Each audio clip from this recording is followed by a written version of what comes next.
안녕하세요. 오늘도 사연살롱을 찾아주셔서 감사합니다. 저는 저만의 도자기 브랜드를 만들어 대박을 친 30대 여성입니다. 저는 도예과를 졸업해 국내 도자기 회사의 디자인팀에서 12년간 근무를 하다가 퇴직 후 저만의 브랜드를 만들었어요.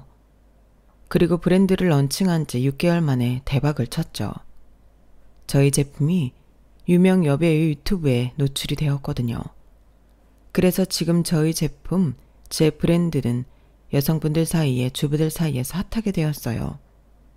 그래서 지금 6개월까지 주문이 예약된 상황이에요.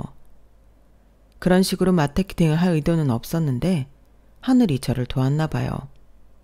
왜냐하면 다른 분들도 마찬가지겠지만 제가 이 브랜드를 런칭하기 위해서 이를 갈았거든요. 뼈를 갈았다고 해도 무방해요. 왜냐고요? 이건 개인적인 일인데요. 제가 2년 전에 억울하게 이혼을 당했거든요. 사실 이혼이라는 게 결혼도 마찬가지지만 결혼이나 이혼을 하는 두 사람의 의견이 가장 중요하잖아요. 그런데 저에게 이혼은 그러지 못했어요. 저는 철저하게 이혼당했죠. 저는 합의이혼을 했는데요. 그 말이 무색할 정도였어요. 전 시어머니에 의해서 이혼당했어요. 시어머니가 제 이혼의 구화를 차지하죠. 저는 억울하게 이혼을 당하고 그 억울함과 서름을 기반으로 회사를 퇴사한 뒤에 이를 악물고 브랜드를 런칭했어요. 그러니 제가 잘 되게 된 건 이상한 일이 아니죠. 그렇게 저는 멋진 커리어 우먼이 되었어요. 이혼녀라는 타이틀은 제게 약점이 되지 못했죠. 그리고 저의 그 소식은 헤어진 전 남편에게 크나큰 치욕을 주었어요. 어떻게 치욕을 주었는지, 그가 무슨 일이 있었는지 궁금하시죠? 그 사연을 들려드릴게요. 저는 가구회사에 다니는 아버지와 할아버지의 목재소에 근무하던 어머니 밑에서 이녀 중 장녀로 태어났어요. 외할아버지의 목재소가 오랫동안 아버지가 다니던 가구회사와 거래를 했거든요. 그래서 그 인연으로 만나 이 두 사람이 결혼을 하게 된 거예요. 어머니는 아버지와 결혼을 한 뒤에 할아버지를 떠나 주부로서 아버지를 내조하는 데 전념했어요. 그리고 결혼과 동시에 저를 임신해 태교에 집중했죠. 어머니는 저와 3살 터울의 여동생이 중학생이 될 때까지 주부로서 살림을 하고 육아를 했어요. 아르바이트도 하지 않았고 취미생활도 전혀 없었죠. 특히나 아르바이트는 아버지가 금지하다시피 했어요. 그러다 저희가 이제 중학생이 되어 손이 덜 가게 되니 그제서 취미를 배우기 시작했어요. 스포츠 댄스부터 서예, 그림까지 다양하게 배웠어요. 문화센터에서 하는 대부분의 강좌를 다 섭렵했죠.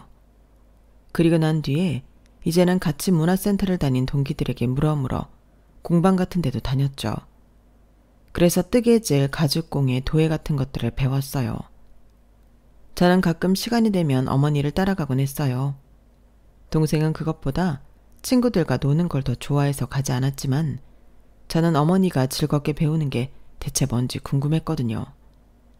그래서 저도 뜨개질이며 가죽공예며 해봤어요. 그러다 도예를 배웠는데 온몸에 전율이 흐르는 기분이 들었어요. 차갑고 축축한 흙덩이를 만지는 기분이 말로 표현할 수 없을 정도로 좋더라고요. 그리고 제가 서서히 모양을 만들어가는 게 참 재미있었고 마지막에 기계와 도자기를 분리시키는 작업을 할 땐 황홀하게까지 했어요. 그렇게 저는 도예를 사랑하게 되었어요. 어머니가 도예를 배우러 갈 때는 꼭 함께 갔죠. 그리고 어머니가 수영에 빠지게 되어 도예를 그만두게 되었을 땐 정말 슬펐어요. 그리고 그제서 어머니에게 도예를 배우고 싶다는 말을 했어요. 하지만 어머니는 제가 공부를 할 시간도 부족해질 텐데 도예 학원에 다니는 건 너무 무리한 짓이라고 말했어요. 더구나 제가 그 당시 공부를 잘하는 편도 아니어서 부모님은 제가 헛바람이 들었다고 생각했어요. 그래서 제가 제안을 했죠. 전교 1등이 되면 도예를 배우게 해달라고. 대학도 도예과로 가게 해달라고 말이에요. 솔직히 그 당시 부모님은 속으로 저를 비웃었을 거예요. 그래서 그렇게 하라고 한 거겠죠. 하지만 저는 그 제안에 모든 걸 걸었어요. 그래서 저는 정말 전교 1등을 하게 되어요. 정말 밤새 공부했거든요. 쉬는 시간에 친구들과 대화도 나누지 않았어요. 그러니 부모님은 한 번 더 저를 말리다가 두 손 두 발 다 들었어요. 도예학원에 등록해줬죠. 대신 성적이 떨어지면 학원도 자르겠다고 했어요. 그래서 전 더 치열하게 공부했어요. 그 결과 저는 성적도 떨어지지 않고 도예학원에서도 잘리지 않았어요. 고등학생 때도 전교 1등은 아니지만 반에서 1등은 꼭 했어요. 그래서 우리나라에서 가장 좋은 도예과에 합격했죠. 그때의 기쁨은 지금도 잊을 수 없어요. 저는 정말 원하던 학과에 갔기 때문에 정말 열정적으로 수업에 임했어요. 그리고 즐기는 자를 이기는 사람은 없다고 하죠. 저는 수석을 놓치지 않았어요. 장학금을 받으며 학교를 다녔죠. 그렇게 저는 도예과를 졸업하고 도자기 회사에 취직해요. 디자인팀에서 근무했고 빠른 속도로 과장까지 승진했죠. 과장까지 승진한 것을 가족들이 축하해줬어요. 고급 양식집에 가서 와인을 마시며 축하를 받았죠. 그리고 그때 아버지는 제게 선자리를 권유했어요. 그건 너무 뜻밖의 일이었어요. 아버지는 제 연애에 관여하는 스타일이 아니었거든요. 제가 첫사랑이 대학생 때인데 그때 실패해서 시금을 전폐했을 때도 아버지는 무덤덤했어요. 그리고 제가 군대에 간 남자친구를 기다리겠다고 제대하면 결혼을 하겠다고 말도 안 되는 소리를 했을 때도 별 대꾸를 안 했어요. 그리고 누구를 만나도 얜 별로다, 걘 괜찮다 이런 얘기도 하지 않았어요. 그래서 그 제안은 너무 뜻밖이었죠. 아빠는 내가 누굴 만나도 양아치를 만나든 누굴 만나도 상관없는 거 아니었어요? 너는 무슨 말을 그렇게 하니? 어차피 결혼할 생대가 아니니까 아무 소리 안 한 거지. 하지만 이제 너도 슬슬 결혼 준비해야지. 그래서 내가 제안하는 거야. 어떤 사람인데요? 누구길래 만나보라는 말을 해요? 아빠랑 같이 일하는 직원인데 그렇다고 나이가 많은 건 아니고 너랑 동갑이야. 직급은 대리. 한참 후배지. 그런데 얘가 참 싹싹하고 머리도 좋고 똑부러진 데가 있어. 그리고 부모님한테도 잘하고. 대리요? 내가 부장인데 어떻게 대리를 만나요? 봐봐. 아빠는 내가 누구를 만나도 상관없다니까. 참, 어떻게 사람을 직급만 보고 판단하니? 걔도 금방 너처럼 과장 달 거다. 한번 봐라. 앞날이 창창한 애라니까. 아빠 안목을 한번 믿고 만나봐.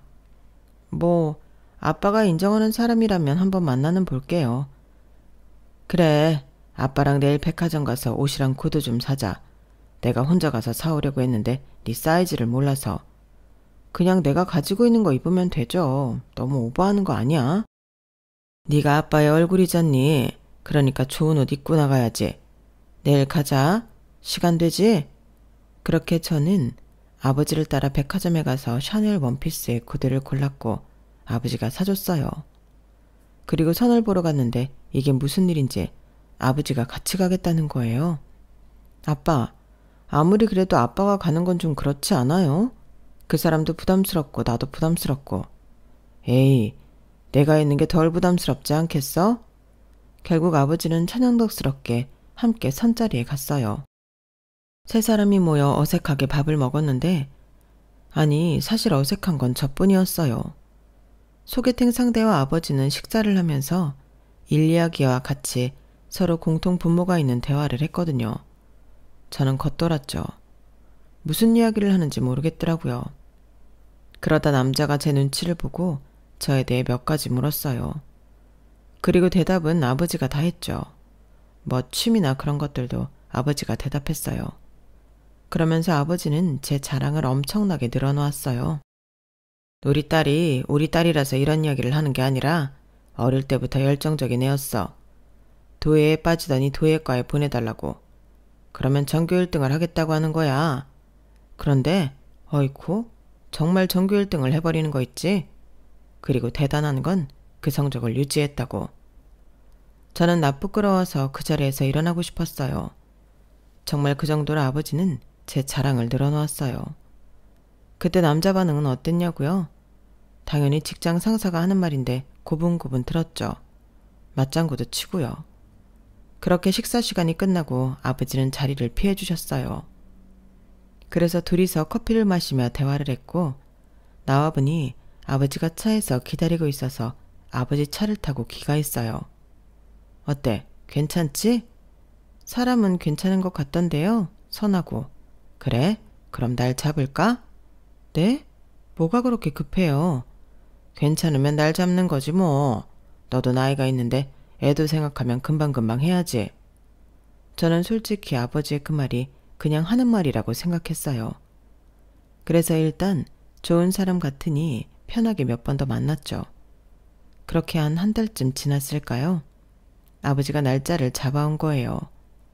저를 서재로 부르더니 이 날짜 중에 어떤 날짜가 좋겠냐고 물어보더라고요. 아니 얼마나 만나봤다고 날짜를 잡아요. 쇠불도 당김에 빼라고 좋을 때 얼른 날 잡아야지. 왜? 성현이가 별로냐? 누가 별로래요? 제 말은 너무 급하다는 거죠. 둘이 좋으면 됐지 뭘 그래. 성현이도 보니까 너한테 완전히 빠졌더만. 그리고 너 어릴 때 군대 제대하자마자 결혼했다고 한 그놈도 석 달만 하고 나한테 그런 말 했잖아. 지은아, 너 이제 어린 나이 아니다. 물론 나이가 들어서 이것저것 재보는 거겠지만 지금이 결혼하기 나이도 적당하고 1년만 지나면 너 노산하고 그땐 늦어. 좋으면 빨리빨리 해. 아빠, 좀 이상해요. 원래 뭐든 이렇게 급하게 결정하는 사람 아니잖아요. 그래, 내가 다 아니까 그러는 거야. 넌 내 딸이니까 알고 성현이는 같이 일해본 시간이 기니까 알고 둘 다 성품 훌륭하고 미래 창창하고 더할 나위 없이 좋은 짝 같으니까 그렇지. 아빠가 언제 허튼 일로 밀어붙이는 거 봤어? 그야 저도 그 사람이 영 아닌 건 아니었어요. 오히려 좋은 사람 같았죠. 배려심도 깊고 다정하고요. 특히나 사람이 순한 게 좋았어요. 그래서 저는 남자에게 상황이 이렇다는 걸 말했어요. 그러니 남자는 이미 알고 있더라고요. 그러더니 자기는 좋다고 결혼하고 싶다고 하더라고요. 그렇게 저희는 만난 지 한 달 만에 날짜를 잡았고 아버지가 전세자금을 마련해줘서 집도 구했어요. 그 후에 상견례를 했죠. 시아버지는 구청 사회복지과에서 근무하는 5급 공무원의 조용조용한 스타일이었어요. 그리고 시어머니는 복장도 그렇고 언행도 그렇고 소박한 분이었어요. 아버지는 상견례 자리에서 대놓고 본인이 전세자금을 줘서 집을 구했다고 말했어요. 그러니 나머지는 부탁한다고 말을 더했죠. 그러자 시부모님은 고개를 숙여가며 감사를 표현했어요. 분위기가 좋은데 이런 말씀 드리기가 송구스럽습니다만 제가 하나 부탁을 드리겠습니다. 아무래도 제가 성현이와 같은 직장 같은 부서에 근무하고 있지 않습니까? 그런데 저희가 이제 가족이 되어 장인어른 사위관계가 되면 같은 직장 같은 부서에서 일하는 게 조금 불편할 겁니다. 그래서 부탁드리는데 성현이가 일을 그만두는 게 어떨까 싶습니다. 성현이는 아직 앞날이 창창하니 아직도 빠를 거고 이직을 한다면 제가 뒤에서 열심히 도울 겁니다. 그리고 만에 하나 다른 일을 한다고 해도 서포트할 겁니다. 어떻습니까? 그 말에 저도 당황했고 시부모님도 당황했어요. 그러자 남편은 이미 아버지의 뜻을 알고 있었는지 담담하게 말하더라고요. 걱정 마세요. 오래전부터 하고 싶었던 사업이 있어요. 구상은 오래전에 끝났고 투자가 걱정이었는데 아버님이 도와주신다고 했어요. 들여보니 아버지가 남편에게 투자 명목으로 사업 자금을 5억이나 준다고 했어요. 저는 그 또한 놀라서 아버지를 쳐다봤죠. 그러자 아버지는 태연하게 그럴 생각이라고 말했어요. 그러자 시부모님은 안심을 한 듯 다시 고개 숙여 감사를 표현했어요. 갑작스럽게 진행된 결혼인 만큼 여러 시행착오가 있을 줄 알았는데 결혼은 순조롭게 진행되었어요. 그리고 남편은 약속한 대로 결혼한 뒤에 퇴사를 했고 사업자 등록을 마친 뒤에 사업을 시작했어요. 그런데 지금쯤 되면 여러분들이 의문이 드실 텐데요.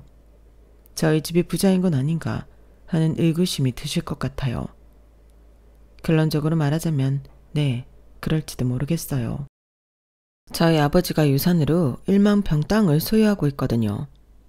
그리고 그 1만 평의 땅을 임대 주고 있어요.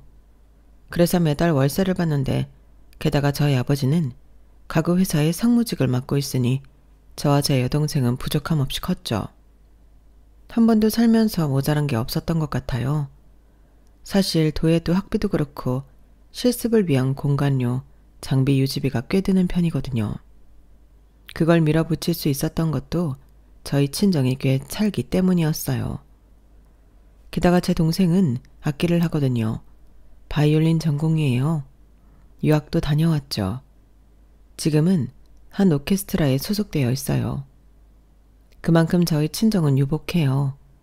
그래서 친정에서 전세자금을 대주고 사위의 사업자금을 대주는 일이 가능했던 거죠. 그리고 저희 친정은 이후 도련님이 결혼했을 때 크게 해줬어요. 아버지가 다니는 가구회사에서 도련님의 신혼가구를 전부 마쳤는데 모두 아버지의 선물이었어요. 그리고 아버지는 축의금을 1,000만 원이나 했죠. 또 결혼을 하고 4년 동안 시부모님 생신 때 명품 선물을 보냈어요. 그리고 사실 이건 시부모님은 모르는 일인데요. 시부모님이 가구와 가전을 다 해서 집을 채워준다고 했잖아요. 그런데 제가 집에 가보니 모두 중저가 브랜드에 심지어 어떤 가구는 중고였어요. 그걸 제가 아버지에게 말했는데 그 말을 듣자마자 아버지가 시부모님이 채워준 가구와 가전을 모두 내다 팔았어요. 그리고 모두 최고급으로 다시 맞춰줬죠. 이렇게 아버지는 저희 시부모님에게 사돈으로서 최고의 서비스를 했어요.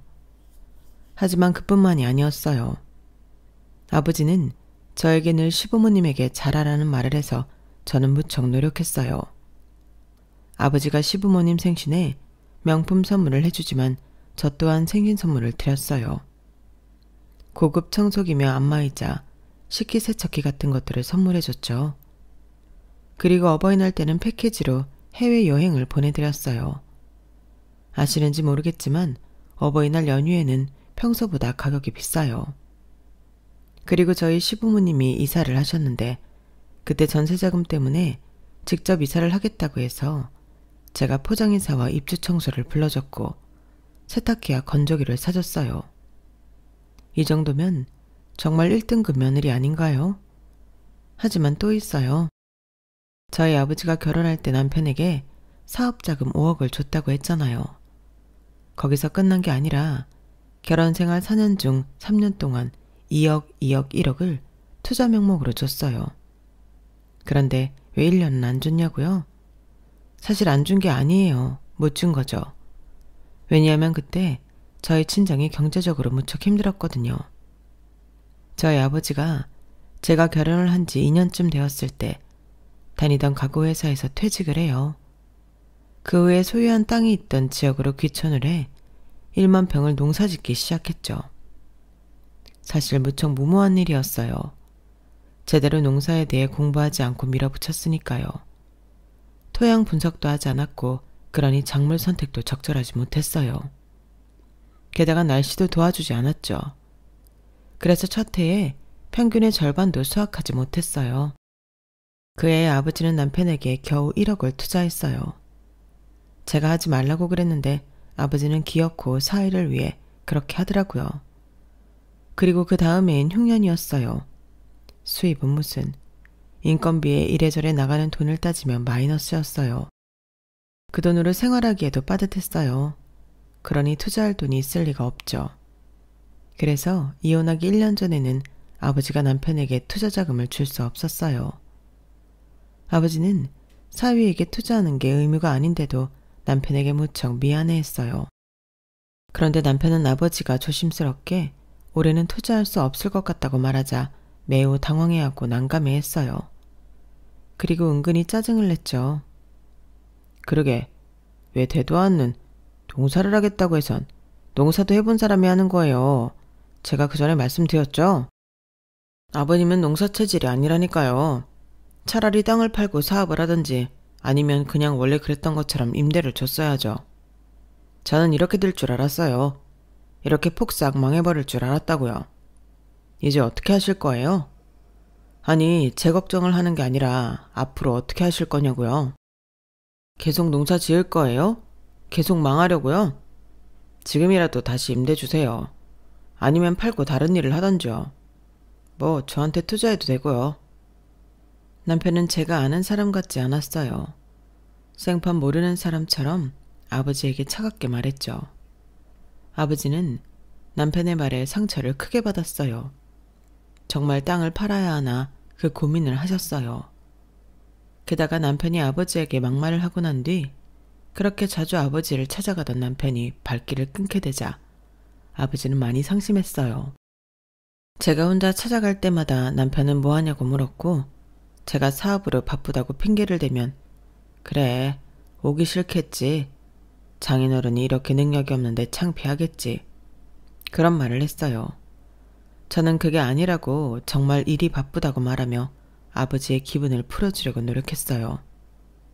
하지만 그 말은 정말 아버지의 기분을 풀어드리기 위해 없는 말을 지어낸 것 아니에요. 남편은 아버지의 투자자가 없게 되자 무척 바빠졌어요. 사업이 휘청거렸거든요. 저희 남편이 배달 대행 서비스 사업을 했는데 저희 지역에만 3개나 있던 사무실이 1개로 정리되었어요. 그리고 다른 지역의 사무실도 대거 정리되었죠. 직원 수도 절반으로 줄었어요. 그러니 수입은 말할 것도 없었죠. 남편은 회사를 회복시키기 위해서 이른 아침에 출근하고 늦게 퇴근했어요. 그런데 상황은 좀처럼 나아지지 않았죠. 이전보다 매출이 절반 이상 줄어들었어요. 그런데 사정이 이렇게 되니 피해를 보는 건 저였어요. 남편은 제게 밑도 끝도 없이 화풀이를 했어요. 처음엔 저희 부부만의 약속을 대놓고 지키지 않았죠. 사소한 약속들 말이에요. 설거지를 편하게 하기 위해 다 먹고 난 그릇을 물에 담가 놓는 것이나 화장실 변기 커버를 완전히 닫아 놓는 것들을 하지 않았어요. 일부러요. 그리고 나중엔 생전하지도 않던 반찬 투정을 했어요. 맛이 너무 짜다. 이거 너무 싱겁다. 내가 발로 만들어도 이것보다 잘 만들겠다. 그리고 심지어는 보기 좋은 떡이 먹기도 좋은 법인데 제가 만든 음식을 음식물 쓰레기처럼 취급했어요. 그러면서 식사를 거부했죠. 남편은 제가 만든 음식을 먹지 않고 보란듯이 배달을 시키더라고요. 그리고 그걸 치우지도 않았어요. 거실과 부엌에 널브러져 있는 것들을 치우는 건 저였죠. 저는 그런 남편의 모습을 받아들일 수가 없었어요. 사실 남편은요, 그 전까지만 해도 무척 다정하고 저를 많이 배려해줬거든요. 물론 저희가 연애라는 걸 했다고 하기도 민망할 정도로 결혼을 빨리 했지만 그래도 저는 알 수 있었어요. 남편이 다정하고 배려심이 깊은 사람이라는 걸요. 그런 믿음과 확신이 있기 때문에 결혼을 한 거기도 하고요.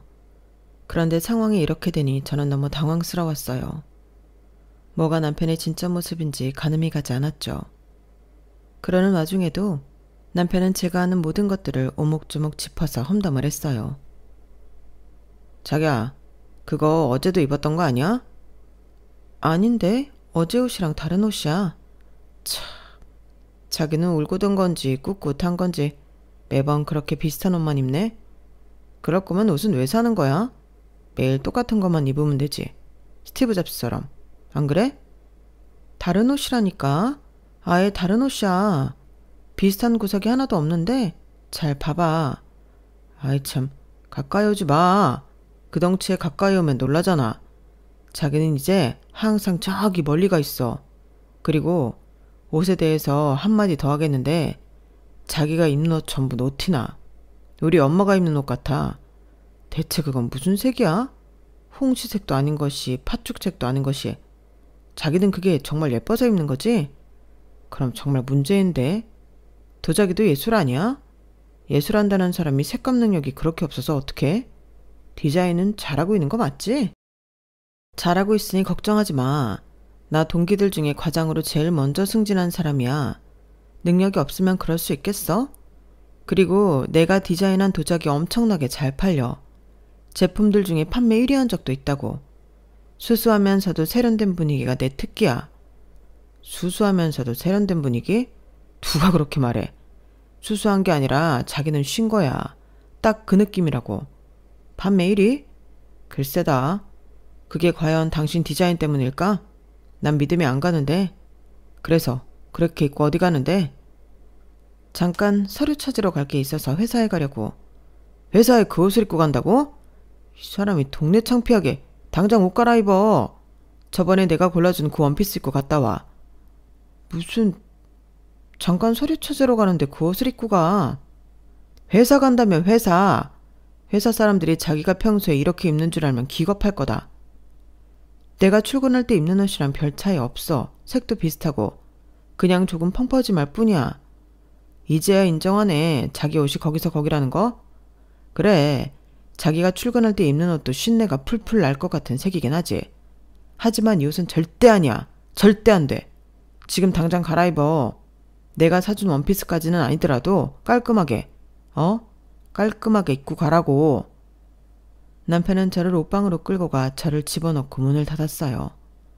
문을 열려고 하니까 앞에서 막고 있더라고요. 제 덩치도 덩치지만 남편 덩치도 만만치 않거든요. 그래서 문이 좀처럼 열리지 않아 저는 결국 남편이 사준 원피스가 아닌 다른 옷을 입었어요. 다 갈아입었어. 제가 그렇게 말하자 남편은 문을 빼꼼 열고 제 옷을 확인하더니 안도의 한숨을 쉬고 방문을 열었어요. 서류만 확인하고 올 거야? 그럴 것 같은데. 왜? 혹시 밥 먹고 오나 해서. 웬일이야? 내 밥을 신경 쓰고. 요새 우리 같이 안 먹잖아. 그렇지. 아니, 같이 먹자는 게 아니라 자기 밥 먹을 때 앞니로 먹는 습관 고치라고. 어디 가서 그러지 말라고. 그거 진짜 할머니 같고 보기 싫어.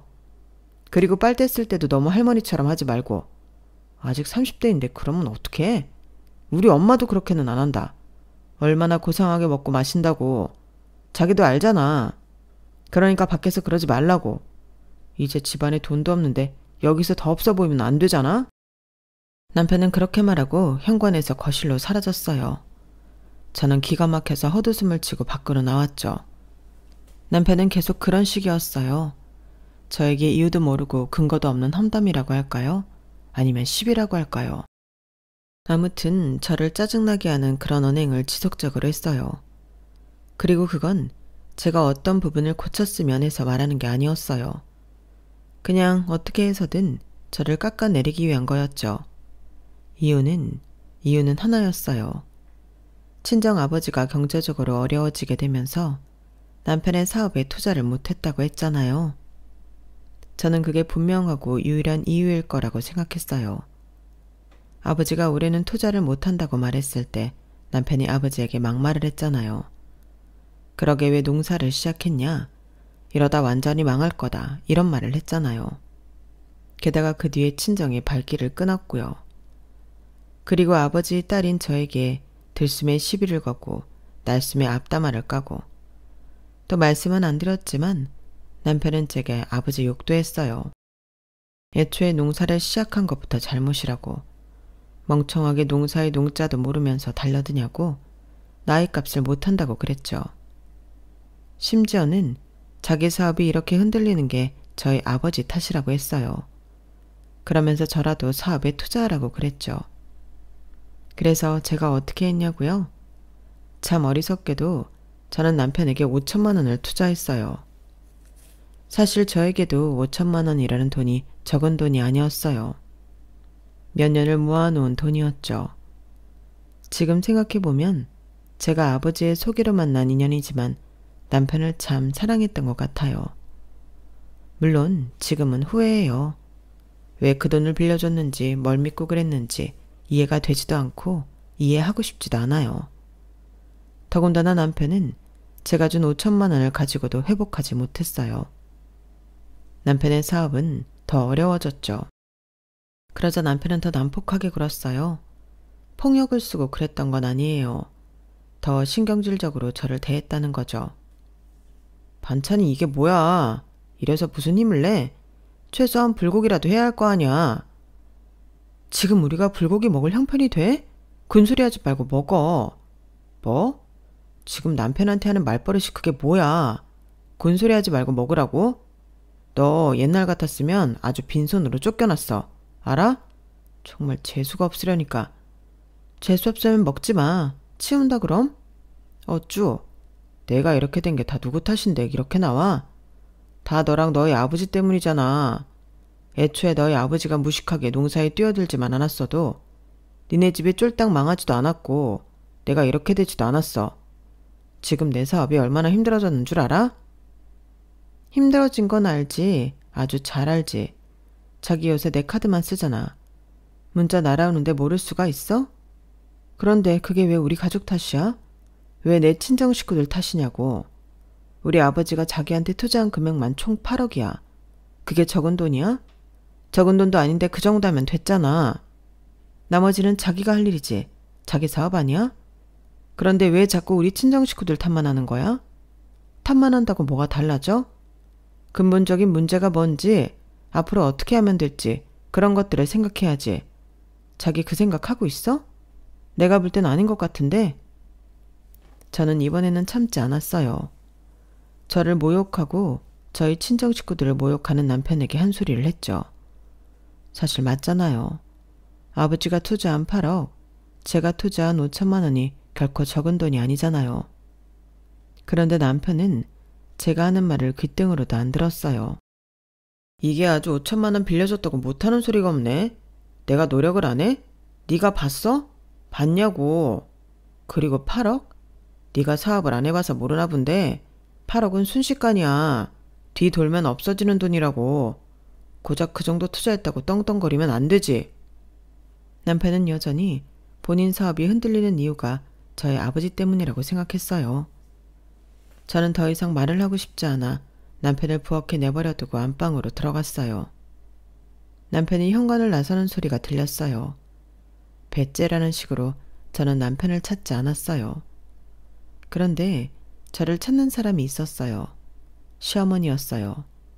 시어머니는 저에게 전화를 해서 남편이 시댁으로 왔고 이런저런 이야기를 하는데 사실이냐고 물었어요. 들어보니 남편은 제가 뱉은 말만 시댁에 전한 것 같더라고요. 하지만 사실은 사실이니 맞다고 했어요. 그러니 시어머니가 한숨을 푹푹 쉬어요.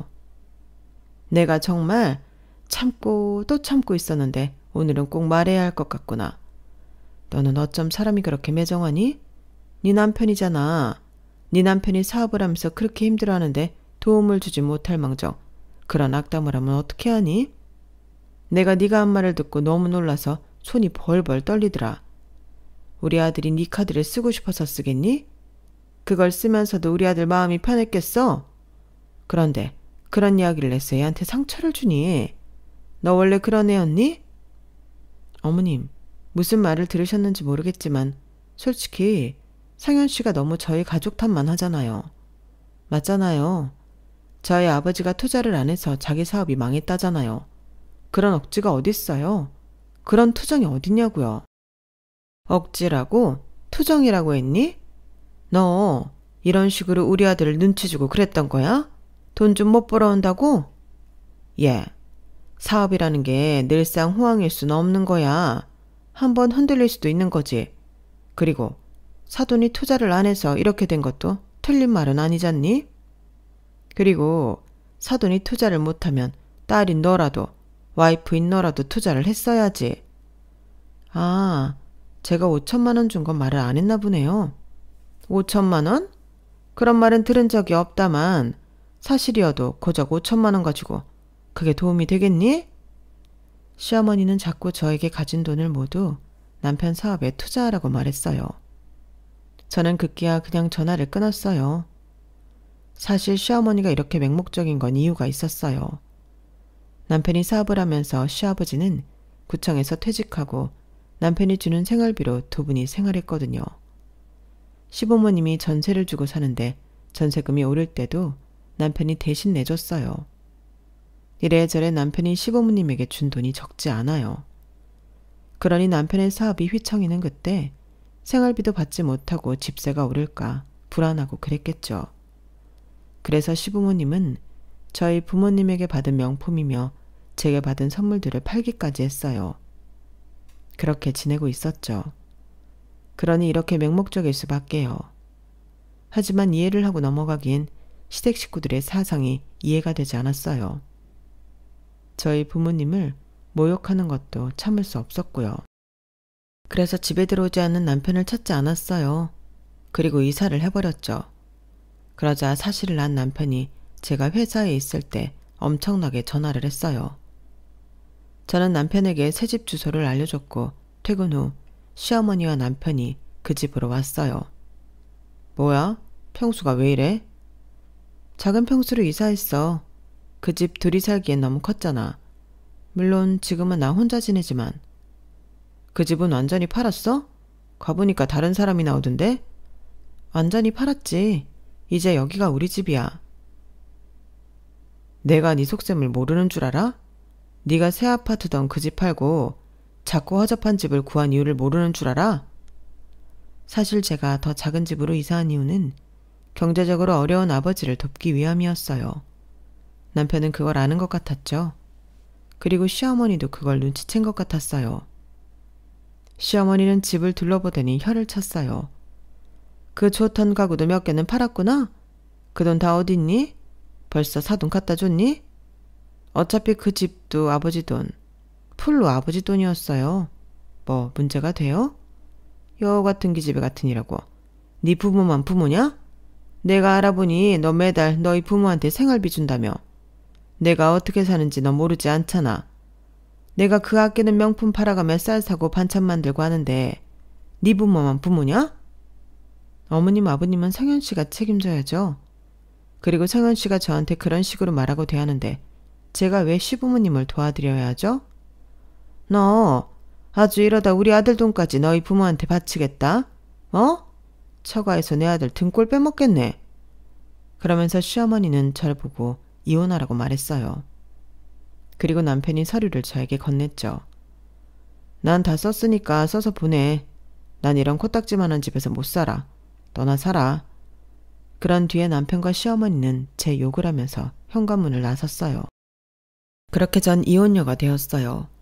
합의 이혼을 한 뒤에 저는 회사를 다니다 1년 전 퇴사를 했어요. 그리고 말씀드렸다시피 제 도자기 브랜드를 런칭했어요. 처음엔 집안에 반대가 있었어요. 너무 무모하게 큰일을 저지르는 것 아니냐고 우려했죠. 하지만 저에게 브랜드 런칭은 오래전부터 계획하고 구상한 일이었어요. 절대 무모한 일이 아니라고 부모님을 설득했어요. 반드시 성공할 거라고 약속했죠. 그리고 전 정말 그럴 수 있을 것 같았어요. 왜냐하면 제 몸속 가득히 분노와 억울함이 쌓여 있었거든요. 저는 그 분노와 억울함이 저를 성공시킬 거라고 그래야만 한다고 생각했어요. 그래서 철저하게 준비해 브랜드를 런칭했죠. 그리고 하늘은 스스로 돕는 자를 돕는다고 브랜드를 런칭한 지 6개월 만에 한 여배우의 유튜브에서 제 도자기가 소개된 계기로 제 브랜드는 대박을 쳤어요. 거의 1년 동안 예약이 꽉 차게 되었어요. 저는 정말 바쁜 하루를 보냈어요. 지쳐서 잠에 들었고 일을 해야 한다는 기쁜 마음으로 눈을 떠 하루를 보냈어요. 그렇게 1년이 지났어요. 한날 아버지가 너무 바쁜데 집으로 오라고 하는 거예요. 꼭 가야 해요? 저 정말 바쁜데. 와보라니까. 너도 좋아할 만한 소식이다. 하도 그렇게 말하길래 저는 퇴근을 하고 일이 많은데도 본가에 갔어요. 가니 아버지는 한바구음을 짓다가도 미안한 표정을 지었어요.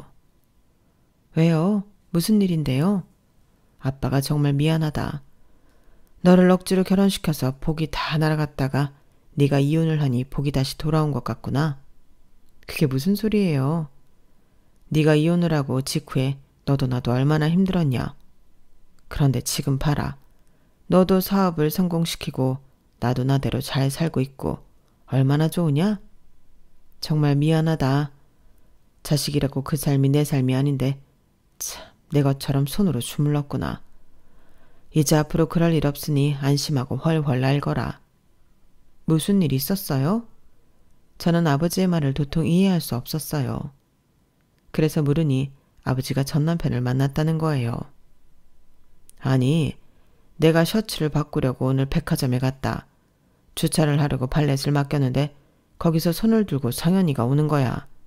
네? 나는 처음에 눈을 의심했다. 그런데 발렛 하는 사람들이 옷이 다 똑같잖냐. 그 옷을 입고 있더라고. 사업은요? 내가 여기서 뭐 하냐고 사업은 어쩌고 이라고 웃냐고 물었더니 아무 말도 안 해. 그래서 내 벤츠 차 키를 주니까 알아서 주차를 하더라고. 그리고 아버지가 셔츠를 바꾸고 차를 다시 받으니 메모가 있었어요. 메모에는 다시 기회를 주십시오 라고 써 있었어요. 그래서 아버지는 전 남편을 만났어요. 때마침 발레 파킹 아르바이트가 끝나서 카페로 갔죠. 아버지는 사업에 대해 물었어요. 그래서 사업은 어떻게 된 거야? 넘겼습니다. 매출이 영 안 나와서 빚도 많이 생겼고요. 그리고 지금은 파산 신청했습니다. 그 정도로 상황이 안 좋은 거야? 네. 집도 다시 이사했어요. 차도 팔고요. 가지고 있는 건 거의 다 팔았습니다. 그 차 팔아도 얼마 안 나올 건데. 네, 얼마 안 나오더라고요. 그래서 그런데 저 좀 도와주시면 안 되겠습니까? 남편이 아버지에게 사정사정을 했어요. 이번이 마지막으로 기회를 달라고요. 그 집에 평생 봉사하겠다고요. 그 이야기를 아버지는 차분하게 듣고는 일단 남편에게 사과했어요. 일단 미안하다.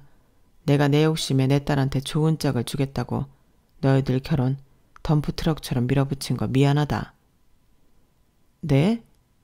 왜 그런 말씀을? 지금 네 모습을 보니 그 말이 절로 나오는구나. 정말 미안하다. 그럼 저한테 기회를... 아니, 말을 잘못 이해했나 본데 나는 이제 내 딸 인생에 관여하지 않기로 했어.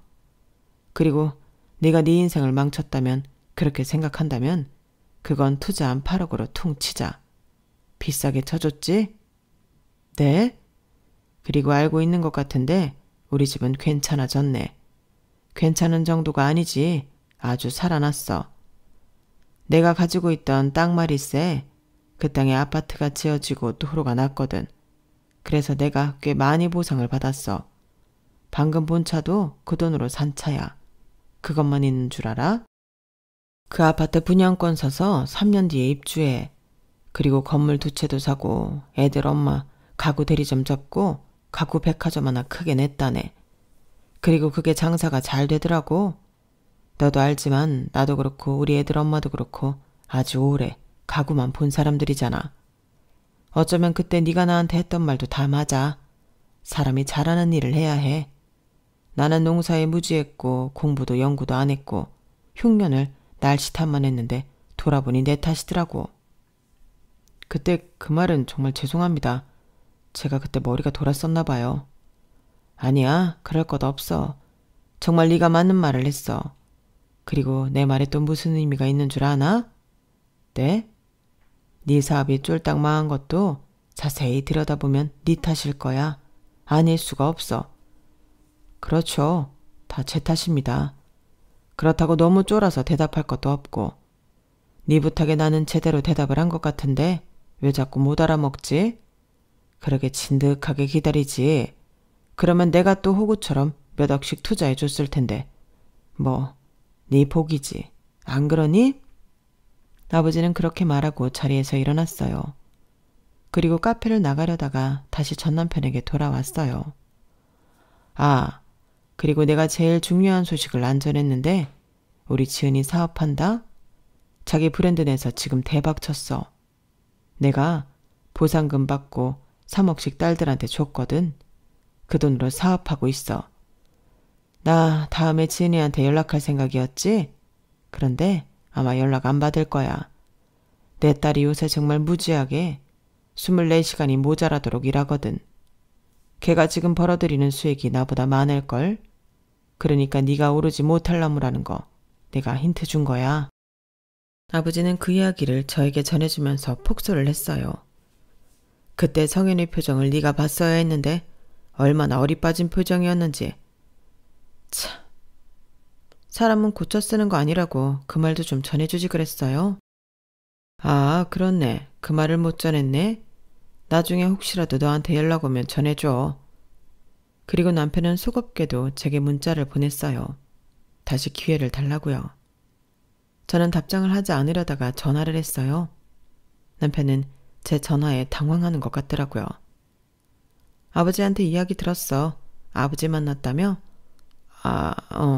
뭐라고 하셔? 그냥 너 만났다고. 발레 파킹 아르바이트 하고 있다고. 사업도 망하고 파산 신청도 했고 그런 이야기 들었지. 지은아, 내가 너한테 미안한 게 참 많다. 정말 내가 너무 어리석었어. 너무 미안해. 다시 한번 기회를 줄 수 없을까? 우리 어른들 속이로 만났지만 좋았잖아. 서로 나쁜 감정 없었잖아. 잘 맞았잖아. 너 나 사랑했잖아. 어떻게 한 번 더 기회를 줄 수 없겠어? 그래, 사랑했지. 사랑했으니까 터무니없는 네 사업에 5천만 원이나 줬지. 그리고 8억씩이나 투자한 아버지한테 진심으로 고마웠지. 그런데 지금까지 내가 너를 사랑하고 있을 거라고 생각했어? 나를 너무 순진하게 본 것 아니니? 기회를 달라고? 나한테나 기회를 줘. 너는 말끔하게 깨끗이 잊어버릴 수 있는 기회. 너는 나한테 잊고 싶은 기억일 뿐이야. 아, 굳이 네가 나한테 도움이 되었던 걸 찾자면 브랜드 런칭에 이를 갈게 해줬던 거? 그건 고마워. 너 아니었으면 나는 엄두도 못 냈을 거야. 그리고 내가 사업을 해보니까 알겠는데 8억이라는 돈? 그거 뒤돌면 없어지는 돈 아니야. 만약 그게 맞다면 네가 사업을 엉터리로 한 거지. 부디 네가 망한 이유를 너한테서 찾길 바래. 저는 그렇게 말하고 전화를 끊었어요. 그리고 남편은 그 이후로 연락이 전혀 오지 않았어요. 쪽팔리겠죠. 그래도 저는 전 남편과 마지막 통화를 한 뒤에 이혼을 당한 것에 대한 서름과 억울함에서 조금 벗어날 수 있게 되었어요. 자유로워졌어요. 여기까지가 제 사연입니다. 여러분들은 자기 인생을 얼마나 자기 힘으로 살고 계신가요? 가장 중요한 일을 다른 사람의 손에 맡기고 계시진 않나요? 여러분들은 저처럼 인생에서 중요한 결정을 남에게 맡기지 마시고 스스로 잘 해나가시길 바랍니다. 진심으로 응원합니다. 제 이야기 들어주셔서 고맙습니다. 항상 건강하세요. 여러분, 사연 댓글에 응원과 현명한 조언 부탁드려요. 좋아요와 구독은 저에게 큰 힘이 됩니다. 오늘도 좋은 일 가득하세요.